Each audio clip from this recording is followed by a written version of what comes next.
धितोपत्र board सेबोनका अध्यक्षमा doctor Gopal Prasad Bhatt नियुक्त हुनुभएको छ।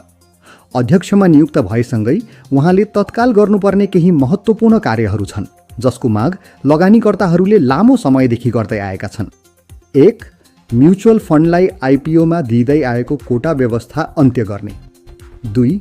आइपिओको आवेदन तुरुन्तै भेरिफाइड वा रिजेक्ट गर्ने व्यवस्था लागू गर्ने। 3. आइपिओ नपरेका लगानीकर्ताको रकम तुरुन्त फिर्ता गर्ने। 4.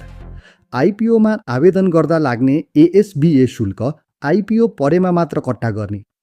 5. आइपिओमा 50 कित्ते नीति लागू गर्ने। 6. प्रिमियम मूल्यमा आइपिओ निष्कासन गर्ने प्रचलन अन्त्य गर्ने। 7. लिलामी सेयरमा पनि मेरो सेयर मार्फत अनलाइन आवेदन दिने व्यवस्था। 8. इन्ट्राडे ट्रेडिङको सुरुवात गर्ने। 9. सर्ट सेलिङ सम्बन्धी कानुनी व्यवस्था गरी कार्यान्वयनमा ल्याउने। 10. मार्जिन ट्रेडिङलाई सहज र व्यावहारिक बनाउने। 11. अनलाइन टिएमएस प्रणालीमा पूर्ण सुधार तथा स्वचालन गर्ने। 12.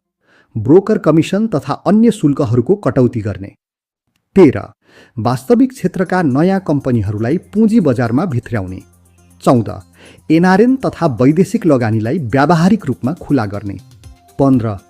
इन्साइडर ट्रेडिङ र कर्नरिङमा संलग्नलाई कडा कानुनी कारबाही गर्ने। 16.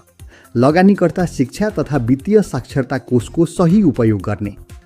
यी सबै विषयहरू अधिकांश लगानीकर्ताका साझा सरोकारका विषय हुन्। त्यसैले यस सन्देशलाई सकेसम्म धेरै लगानीकर्तासम्म पुर्याउन सेयर गरिदिनुहोस्।